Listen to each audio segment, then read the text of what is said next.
Hello, welcome all. Welcome to the exploitation of the state of the art of big data and the artificial intelligent technologies for the insurance service. My name is Ignacio Licega. I'm part of the Atos team that is working actively in this project, also together with my colleagues that you will meet them later. In order to put a little bit of context, this workshop is part of the Infinitech project.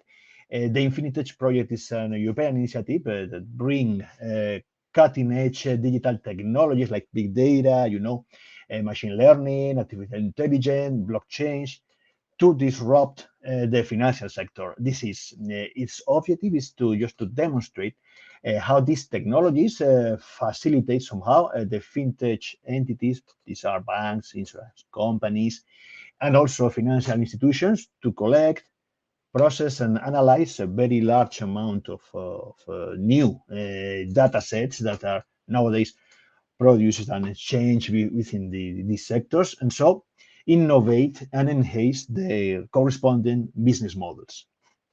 So, in order to achieve this,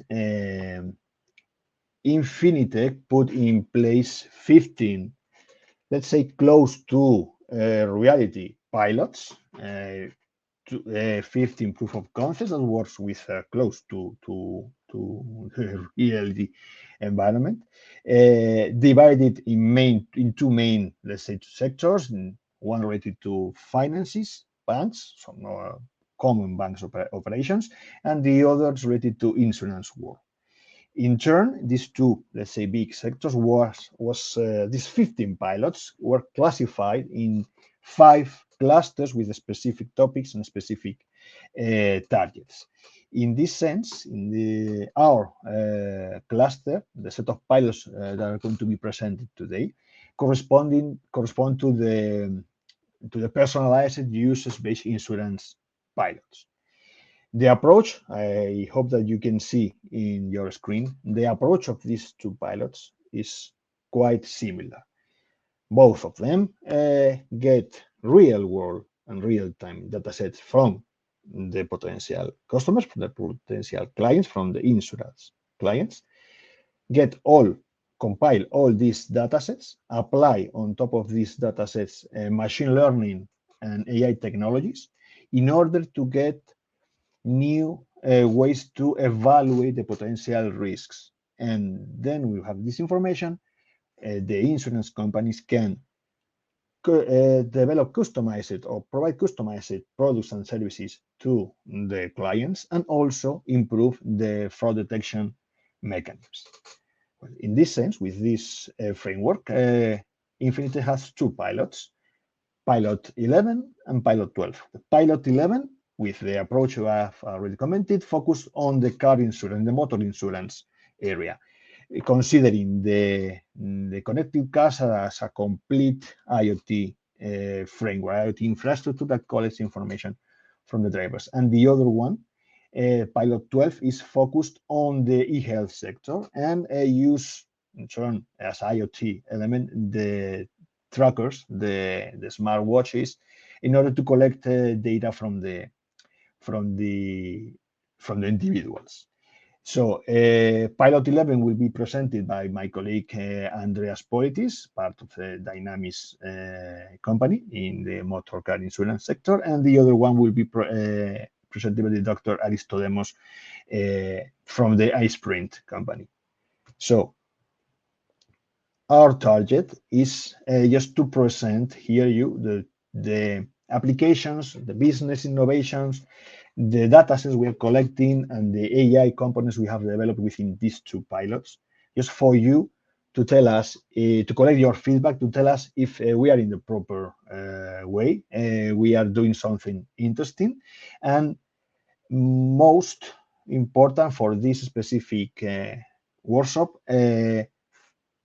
we need from your side to tell us if what we are doing with the data collected, with the potential data collected for our customers, is in the proper way, or what we should, how we can improve this data, how we can improve the protection to our data, to our customers' data, and these kind of things. So for us, it's quite important My colleagues will use the Slido tool in order to collect your feedback, but for us, it's quite important you to fill this the more sincere way you can do it, okay? Because this feedback is quite important for us.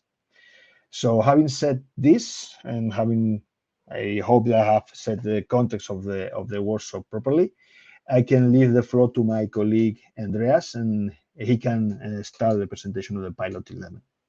Thanks a lot.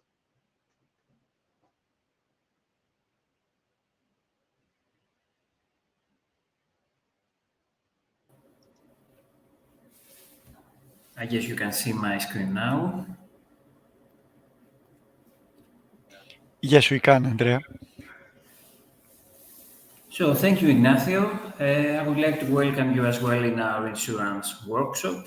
My company, Dynamis, is a PNC and property and casualty insurance company, and it's the business partner providing insurance expertise in pilots 11, 12 of the FinTech.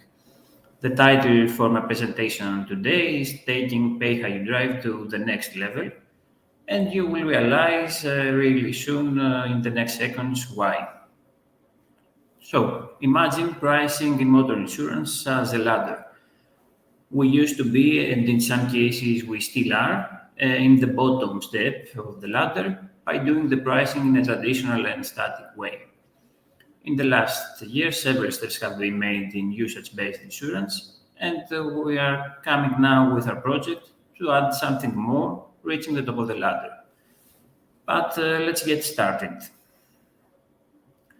First of all, as Ignacio mentioned, it is of great importance to us to have your feedback. That's why we addressed your organization individually, and thank you for responding to our call. We have prepared a short questionnaire for each presentation in Slido, so please grab your phone or type Slido, or to make it even easier, just scan the QR code on the right. We will have the chance to view the results live in the presentations and comment them, so your opinion means a lot to us. So, first question today, guys, is about the organization you represent. Please tell us either you come from Data Protection Authority, Consumer Protection Authority, or other consumer organization. Don't forget to press send to see your votes. Of course, it's anonymous.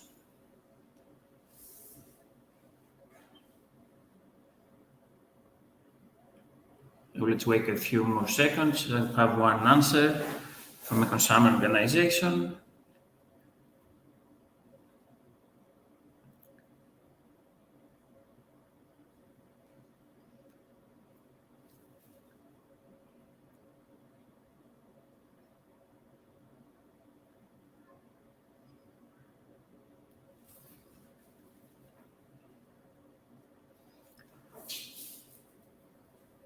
So just two answers. Let's see if anyone else will respond.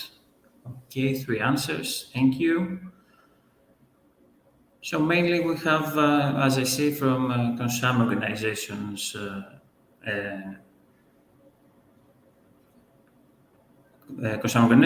no one from Consumer Protection Authority or Data Protection Authority. Okay, we'll go with that and see what you think about our project. Oh, Data Protection Authorities as well. Nice. So we have almost all different kind of representatives here. So let's go on.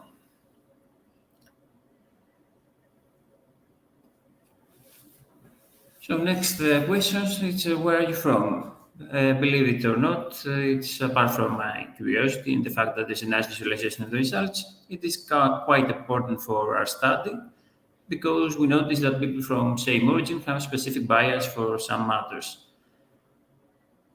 So please type your country and press send to see it here.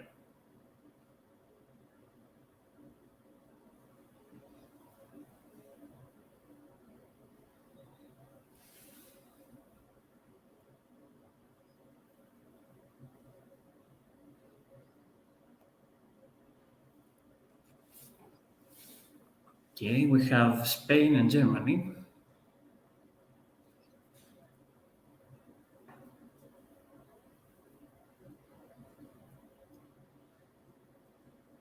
I don't see any more answers.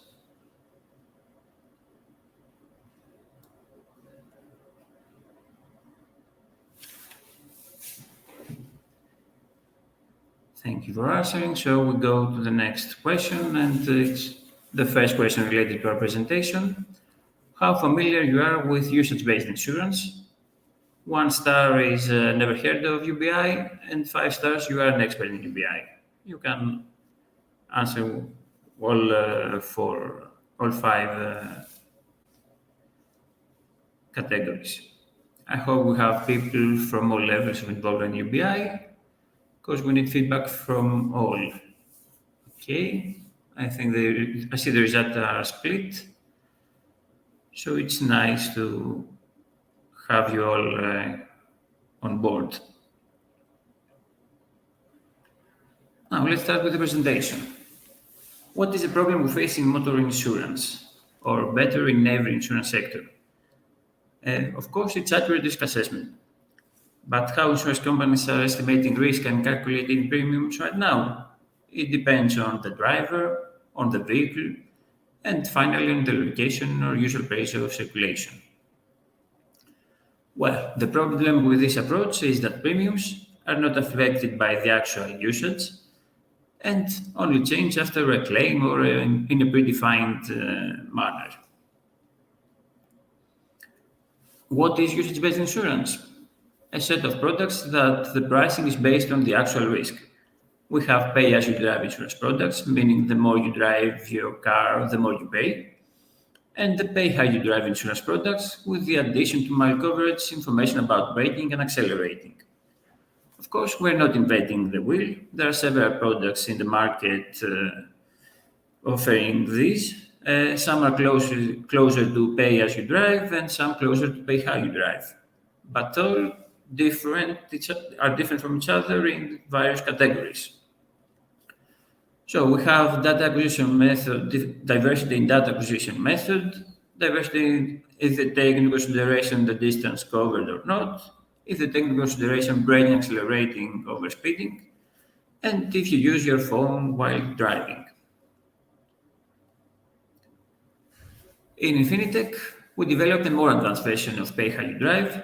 That's the reason for the title, taking pay-how-you-drive to the next level. What's the business innovation in our product? In the pay-as-you-drive service, we have the use of onboard units, providing us real data from vehicles, not only from a mobile app, where you can import inaccurate data by yourself, and we have real-time information about accidents and roadworks, and real-time weather conditions. Both of them, I believe it's the first time to consider the usage-based insurance. What we get from all that? Personalized motor insurance product based on the actual usage, so on the actual risk, which was the scope from the beginning. What exactly we collect? As we said, we use onboard units directly on the OBD2 socket of the car to acquire the data you see. It's speed, acceleration, location, braking, fuel, wiper, lights, etc. In addition to this, we have the context information of weather conditions and traffic alerts. And for the purposes of the project, the study was made in Spain and in the region of Vigo. Having all this data and using artificial intelligence techniques and machine learning algorithms, we create 3 different driving profiles, starting from normal drivers and identifying in driving behaviors different levels of aggressiveness. In the video below, we see the web version of SmartFit Profiler, an API created by Atos and trained with real and simulated data to identify all kinds of profiles. At the results, we see the profile calculated and some metrics such as time, distance, average speed, etc. Of course, the profiler doesn't work with magic. As we said, it has been trained with thousands of routes, real and simulated, using the below-mentioned scenarios.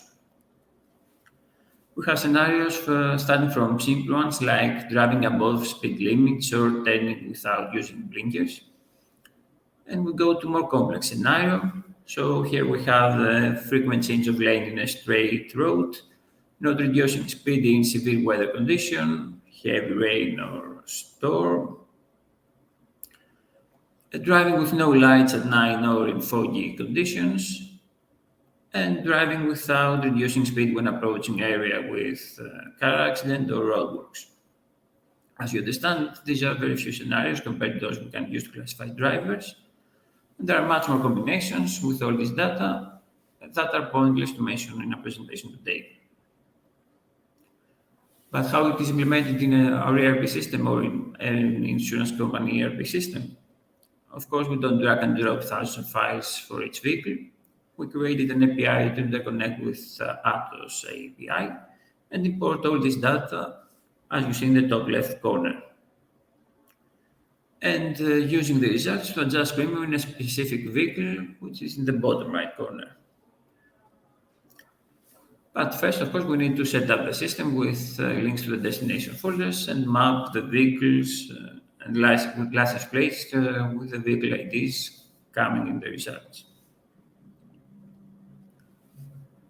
An issue we had to fix before moving on was how we would calculate the average profile combining thousands of routes profiles for the same vehicle.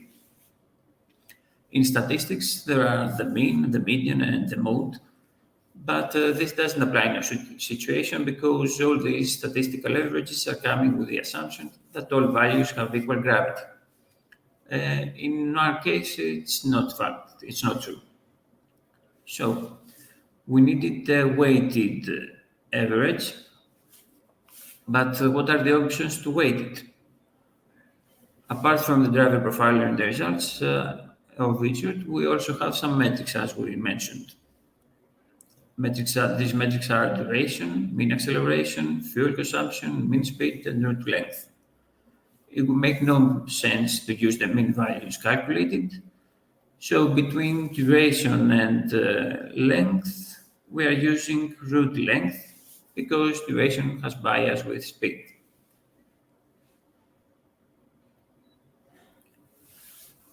The other question that has arose was how we will adjust the premiums as the result of the driver profiling. As we see in the flowchart, it will be reflected in frequent intervals. It could be a month, a week, or even a day.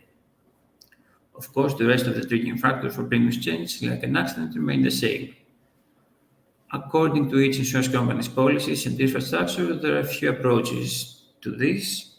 In case there is such an algorithm, by adjusting claim, no claim algorithm to include the driver profile result. In case the driver is classified as very aggressive, this can be equivalent to 2 claims in the last year, and if he is aggressive, equivalent to 1. Of course, can be a brand new pricing factor for the premiums, as it is the age of the vehicle, the driver, the engine power, etc. And the last option the option we followed in our study, it's an automatic charge or discount in the premiums related to driver's profile. So now one more question for you. Do you see any conflict of interest in implementation of pay how you drive service? There are several options as you see. Let's hope you'll answer no, but I can also understand if you have some second thoughts in some fields. Let's wait to see some results. That's the reason we have this workshop, to see any conflict of interest, of course.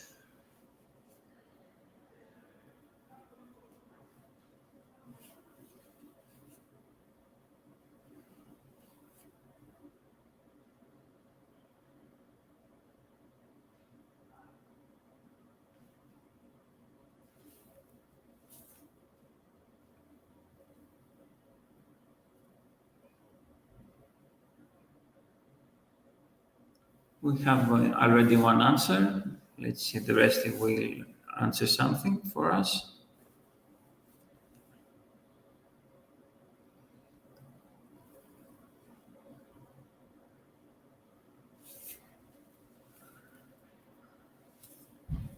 Okay. Okay, one answer is no issue at all. The other, as I say, it's insurance supposed to be risk sharing. That's true, but Using usage-based insurance, it's not that it's not risk sharing. It's that you distribute the risk and the premiums in a different way. There are already from the beginning of the insurance companies many factors to calculate premiums. It's just another factor, not that it will be completely responsible for his claims, the insured. Just that will be punished, let's say, if driving with in aggressive manner.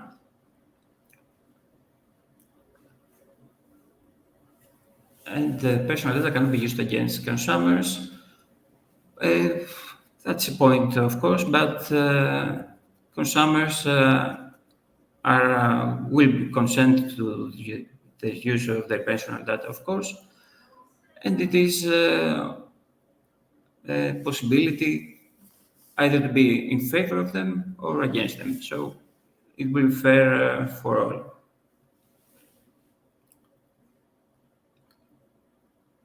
Let's go on.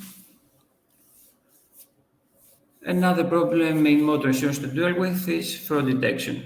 So the means insurance companies have to detect the fraud in a car accident are police reports, experts, and sometimes social media. But that may reveal hidden facts about the accident. What if we could use our data capture to find out the actual circumstances of an accident?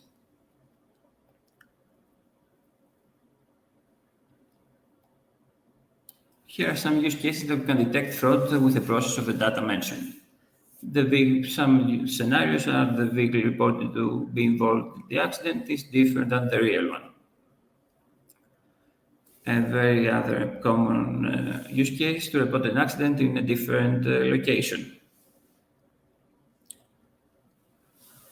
Speed and driving reactions before the moment of the accident and the general circumstances of the accident. This, along with fraudulent reports of car thefts, can be monitored with common GPS trackers or with other UBI products as well. Even the event data recorder that from last year, it's already mandatory equipment for new cars, can assist in this way. The innovation in our service is that you get detailed information in a time period before the accident that can give us some info for the mental state or mood of the insured driver.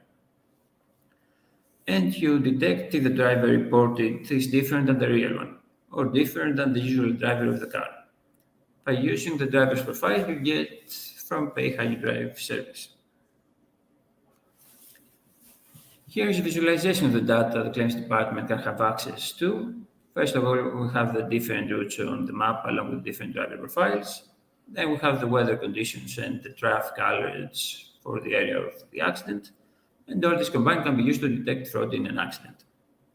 But the point now is, will all these results raise any regulatory compliance or law issues? Which leads us to the last question. So, do you see any issues while using fraud detection service? We know that there are countries that are already accepting data from telematics, and this data are used in court of laws. Consent, of course, is a must-do, but will insurers provide it if they realize they will have something to lose?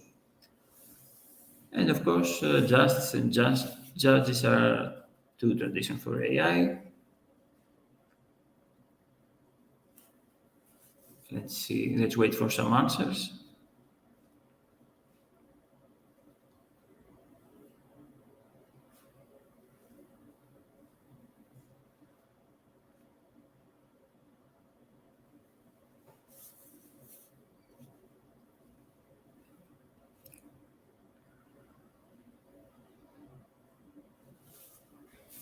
Yeah, one answer is that there need to be some changes in the law system to have this accepted.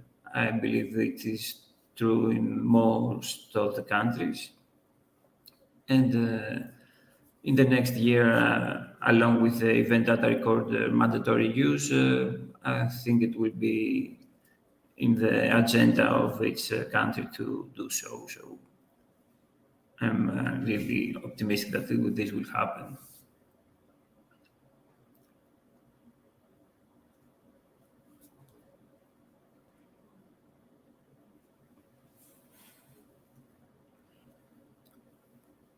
So, two of you answered this. No one, no more answers.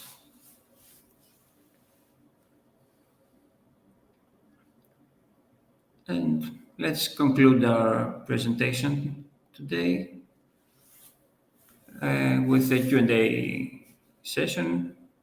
Please write your questions if you have in Slido.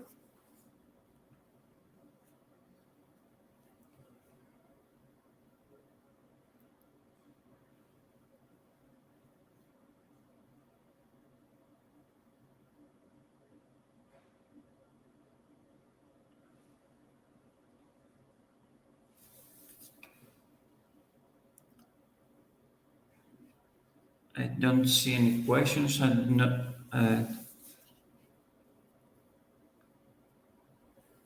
not sure if...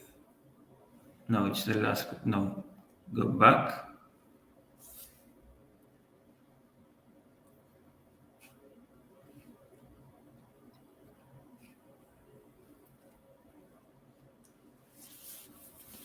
Can someone help me if you see any questions in Slido that don't appear in my presentation? Carmen, maybe?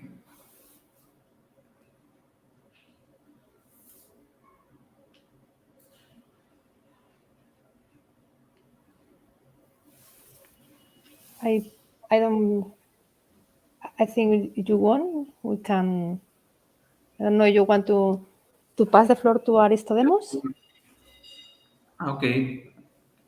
So there are no questions, or they don't appear in the... I no see. Yes, I don't see any question in the. Okay, I'm sitting in test. Maybe in the chat. Maybe check in the chat. There are no Okay. questions in the chat There are as no well. questions. So I send the test.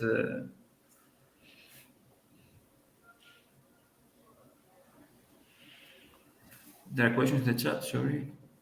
No. No questions. Okay.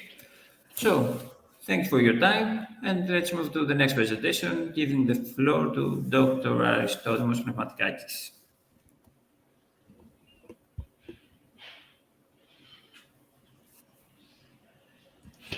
Hello everyone. So let me start sharing my screen. Entire screen. Lovely. Share. Okay.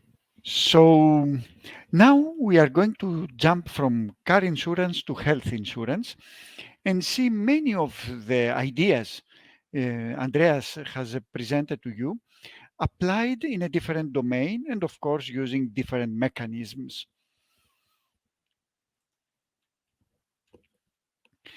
So health insurance tries to do one thing, assess the risk. Now, this risk assessment needs to become accurate for health insurance to be fair. And today, there are some traditional pricing factors.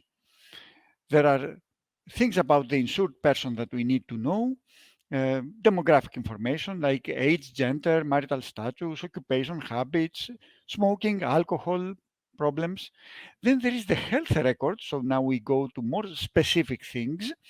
We want to know about serious diseases, surgeries, inherited diseases, and finally the insurance plan. So what exactly needs to be covered, with what amounts, what can be deduced, what exclusions are there.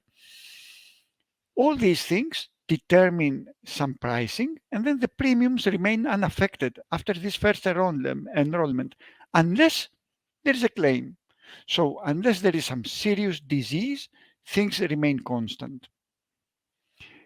We all know that one determinant of health is also behavior. So, how about instead of remaining only in those traditional means of assessing a risk, we could personalize the offerings, the insurance programs based on lifestyle. In order to do that, there is solution today by technology. We can have real world data integrated in risk assessment. Real world data contrasted to data that are strictly clinical, obtained whenever there is an event, is data that we collect from the everyday life of our insured people. Assuming that our people do consent in that and do wish to enter in an insurance product where they can hope for some cost reduction based on their lifestyle, then we can have activity trackers um, of all sorts, with or without GPS, with or without heart monitoring, and also health applications that actually collect such real world data. These collections can be done using just measurements or even by asking our insured people about self assessments. So imagine a case where we could use all this data collected in the health insurance business. So I would like you now to actually tell me if you see any regulatory implications for offering personalized health insurance products continuously adapted to the client's lifestyle.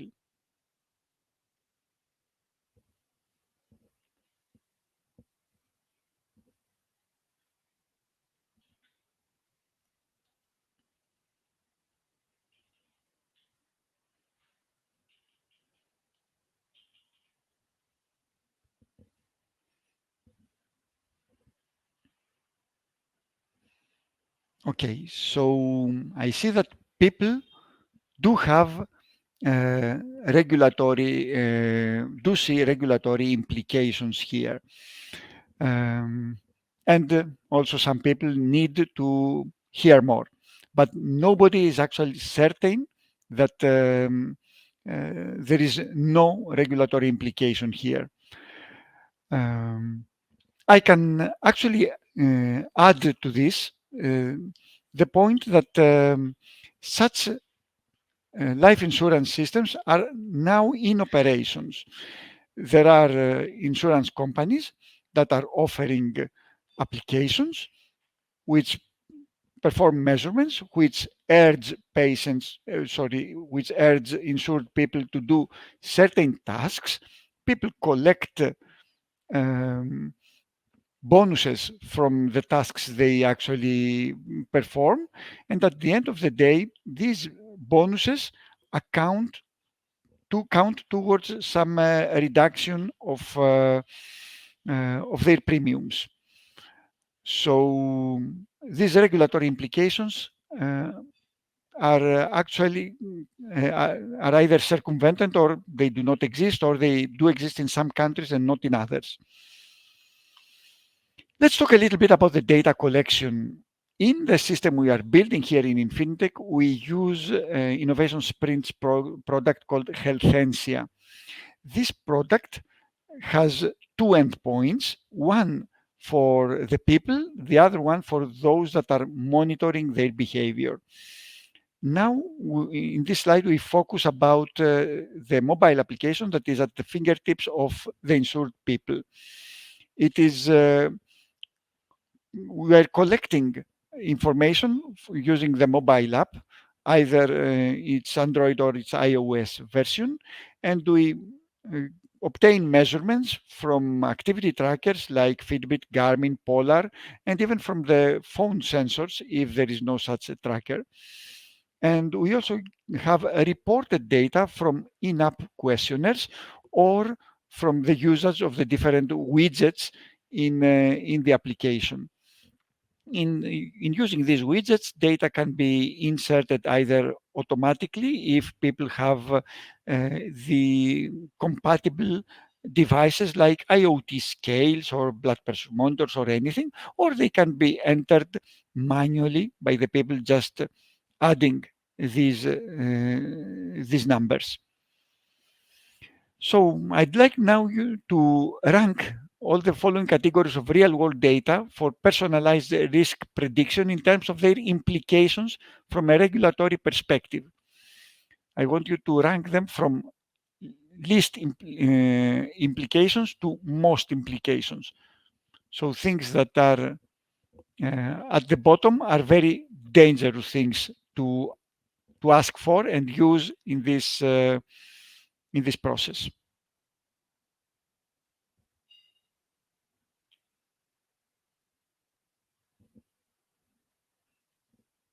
The options here have to do with physical activity measurements, so things that devices capture, like steps walked, calories burned. Sleep measurements, the duration can be captured by the persons themselves if they enter it, but if you also need stages information, then you need to actually use a device for that. Body metrics and vitals, the most usual one is weight, but also blood pressure measurements can be added sporadically. Resting heart rate needs continuous monitoring from an activity tracker. Then there are certain forms of quality of life self-assessments that are obtained using questionnaires that people can answer at will. Nutrition information that can be collected by just asking people what they eat. And the final one was the common symptoms. So things like headache, fatigue, diarrhea, etc., etc.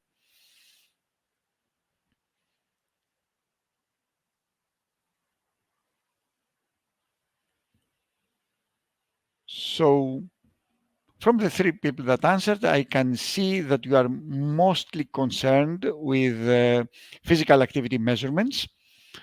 Maybe because these need a device. You are not. You are then concerned about nutrition information and sleep measurements, and you are least concerned about quality of life self-assessment, body metrics like the weight or the blood pressure, and common symptoms. Um, okay, so I see that there is no clear distinction between data that is measured versus data that is actually input by the people here in how you regard them for implications from a regulatory perspective. Thank you for answering, and let's move on.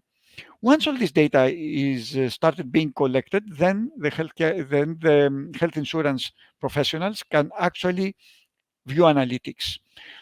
They can view analytics about the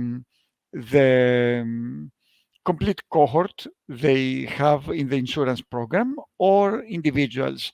And here you can see on the top left analytics about the people and some demographics information about them and their adherence in answering the questionnaires you are asking them, or you can see the way physiological data are collected across everyone, and you can see statistics about the data you get from the different people.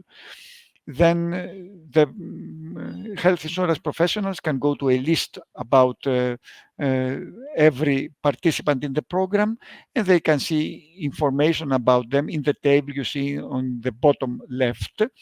And there are some tags that show information about their compliance with the program, compliance about the questionnaires being answered. And by clicking on any of these participants, then the healthcare professionals can, then the health insurance professionals can actually start seeing details that have to do with their heart rate. That's on the right, the top part, where you can see the peak and the resting heart rate of people, and you can actually see, for example, if the resting heart rate increases through time, this means that people start exercising less and less. They can see information about how much these people walk, and they can see information about nutrition, for example, and many other aspects. So, can you rank the use of the following different analytics choices in decision taking? It's first of all comparison with peers, comparison with past data of the same person, and statistics, short and long term averages, trends, variance. Does any of these imply more or, less acceptance from a regulatory perspective?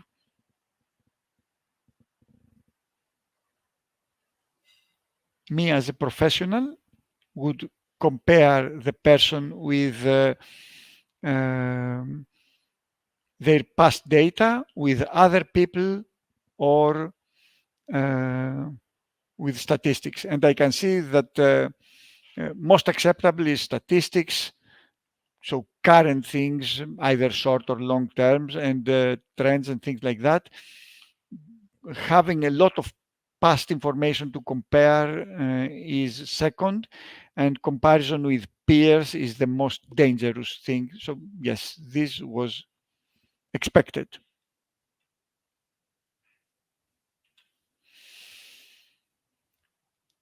Apart from having the health insurance professionals making their decisions, we can also use machine learning models for the analysis of the insured person's behavior throughout the insurance period. And such an analysis can result to a personal score.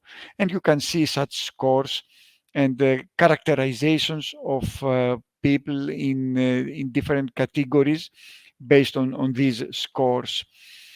Insurance companies can provide personalized insurance products based on this score directly, or they can use this score to actually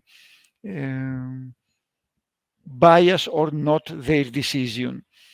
The real world data collected, of course, determine the score because that's the data you feed into the model. And the score is reflected in the health insurance premiums in frequent intervals. There are challenges in applying a machine learning model. First of all, data collection challenges. In order to train such a model, you need a large volume of data and high quality of data. In our pilot, we ran a study using 50 people in the Netherlands just to have a proof of concept, of course. Then you need to perform model validation and see how well this model performs. Once you are satisfied with the model performance, then you need to do two more things before you put it in practice that are dictated in the upcoming AI regulation of the European Union. It's important to account for bias, first of all, and this has to do with the diversity of the population. Since we are talking about insuring the general population, then that diversity is huge. So maybe it's not a feasible goal to train a representative model for the general population. Maybe you should rather train niche models applicable to certain categories of people based on their health, based on their lifestyle, based on some clustering of your insured clients that you can do in the beginning of the program. Then there is the issue of drift. People change. Their habits do change when big events happen. Imagine the amount of habit change that happened during the COVID. For some people, this meant stop of everything and be at home. For some other people, it meant start cycling a lot, for example, or doing lots of exercise away from other people. So habits change, people change, and there can be drift in the model that needs to be taken into account. So now I'd like to ask you on the acceptance of the following factors in deciding for personalized health insurance products from a regulatory perspective. Again, most acceptable to least acceptable. And we have the traditional initial registration data. We have the analysis of the continuously collected real world data that happens because people, professionals, view dashboards. And then we have risk predictions of well being models that can drive this personalization.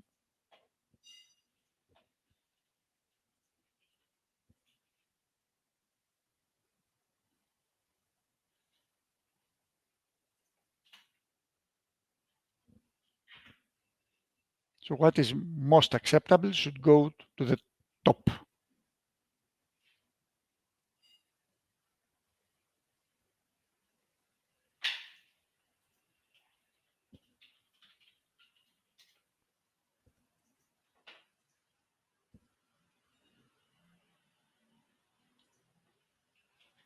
This is a very interesting result I see here. Okay, of course, it is expected that the initial registration data, which is actually used today, used for years and years, is the most acceptable. But ranking as most acceptable the prediction of a model versus the analysis of people was a surprise for me. Now that we have a second participant, those two are in a tie. Okay, I don't know if I should wait for more answers.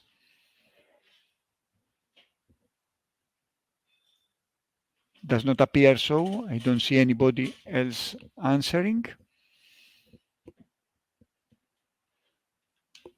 Okay. And now I would like you to rank the following obstacles in collecting real-world data from a regulatory point of view. So what are the reasons you think, the regulatory reasons that make it difficult to do this real-world data collection we have in mind? The use of a mobile app, the use of devices, the interest of the people, or perhaps fraud.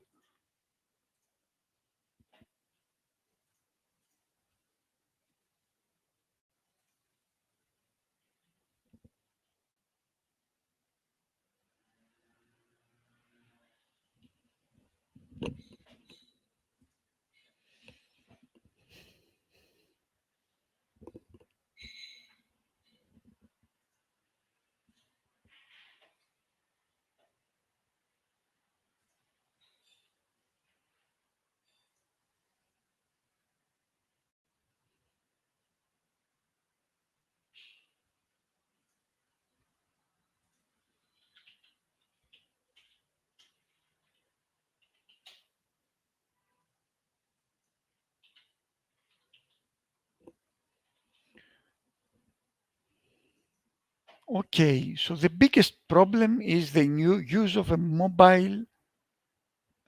Sorry, no, the least problematic thing is the use of the mobile app, and then I see that everything else, the devices involved, the interest of the client, and the fraudulent behavior is a big problem. I would like to focus on the fraudulent behavior now. And indeed, a challenge that we are dealing is fraud.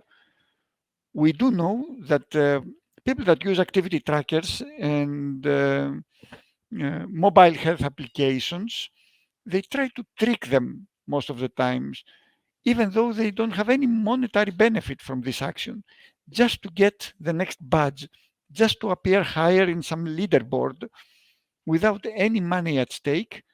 They are prepared to create devices that would actually um, fool the activity trackers, and maybe answer questionnaires wrongly. We are following two approaches, the stick and the carrot. The stick has to do with detection. We train the algorithms with real data from volunteers with no personal benefit in order to detect misuse of the application in the future. Outlier detection mostly. It is not 100% secure. Everybody can have in some outlying behavior just because they do something extremely different in one day than what they've been doing in other days. Of course, um, also you can always have fraudulent behavior, and then fraudulent behavior stops being the outlier and becomes the norm. So it is up to a point where such methods can lead us. The second one, the carrot, is persuasion. How about providing to our insured people some accurate assessment of their risk based on various health domains and offer them health gains when they use this system properly? So imagine that this system comes together with a set of advice, and the necessary advice for each person is calculated based on the model they are using, based on the decisions of the model. So if they give proper data, then they will get proper advice out of it. We are trying this thing as well, and in this way we are using explainable AI against the fraud. So we are trying via a virtual coach to persuade our clients they have to gain by being truthful. We perform some analysis on every decision called SHAP analysis. And no matter if the decision is positive or negative, there are some factor influencing the decision to a positive outcome, and while some others influence it towards a negative one. And we can identify those most influential factors, and we could coach our insured clients towards the positive factors and away from the negative ones. And this is advice that applies to the given person for the given time, and it is very actionable. So now I would like you to rank the following measures to establish the correctness, completeness, and truthfulness of the collected data from a regulatory point of view. Again, least to most implications. I want you to consider the detection of incorrect data with signal processing algorithms, finding outliers, the offering of healthcare services alongside the main product, which is health insurance. And these services will be based on the data, and they are actually there in order to persuade our clients to correctly use the service. And finally, offer gamification features like goals, competitions, rewards within the mobile app to keep the interest of the people, because this is not a system to be used for a few months. It's a system to be used during the health insurance period, which is most part of a person's life.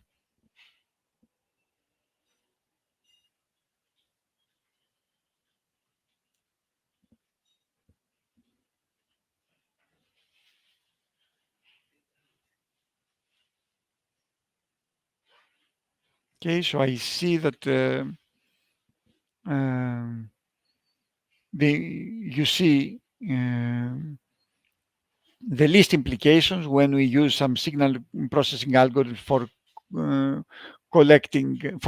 detecting outliers. Gamification, oh no, now after the second vote everything is at the same level. Okay, I see that we usually have two votes, so I don't know if I should wait for anything else. Apparently not. So let's move on to the business innovation. So usage-based insurance in health sector means personalizing the offers for health insurance by capturing and processing real-world data from insured people. And this can lead to adapting the health insurance premiums to insured person's lifestyle by providing real-world data of their lifestyle. Fraud is a big issue here, and we need to detect abnormal behaviors, but also motivate insured people in order to reduce it. And finally, gamification seems to be important for keeping the interest of people with goals, rewards, and challenges. And these goals, of course, can actually be reflected in their premiums immediately. So I don't know if you have any questions you would like to address to me. You could type them now and they will appear.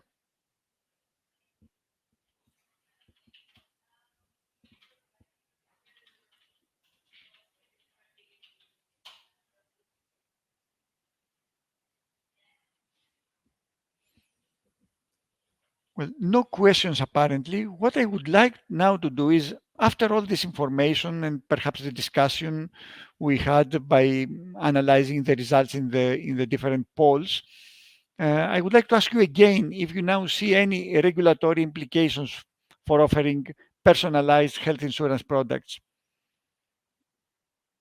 that are continuously adapted to the client's lifestyle.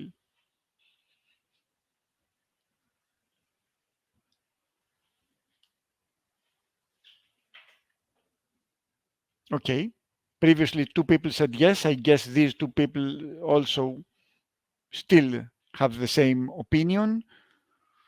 And the one person that wasn't sure, well, I didn't help them to become more or less certain about it. They are still not sure. This concludes the presentation from my side. I thank you very much for your participation. And I also pass the floor back to Ignacio. This is Carmen. Thank you, Ignacio. Well, I'm here, but in any case, of course, you can close the session, Carmen. No. After you. I give you the floor. No. Nothing else, at least from my side. Nothing else to add. Thanks a lot, Andreas, Aristodemos, for your presentation.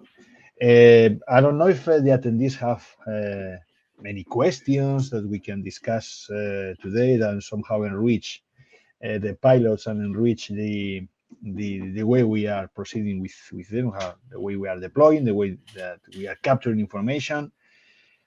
Something else they want to comment?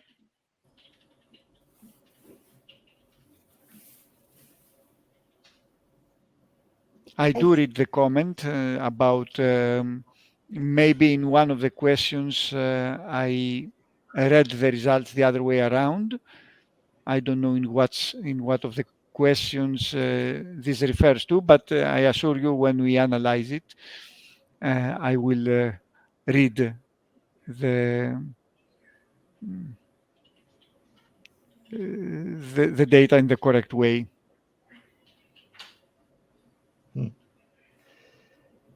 Okay, so if there are no more questions, nothing more than to thank all the attendees for your feedback, and that's all, at least from our side. I don't know if any of you want to add something.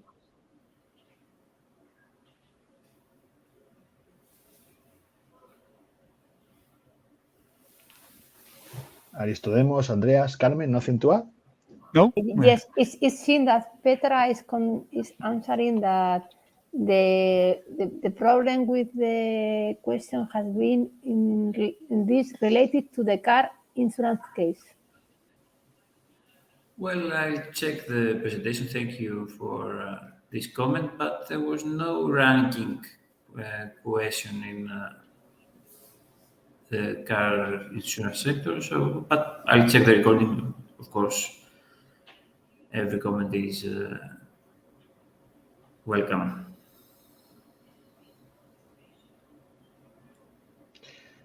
Okay, so thanks a lot, all of you again, for attend to the workshop, and let's see you if needed in the next one. Okay, bye. Goodbye. Thank you all, guys. Thank you all for participating. Bye bye.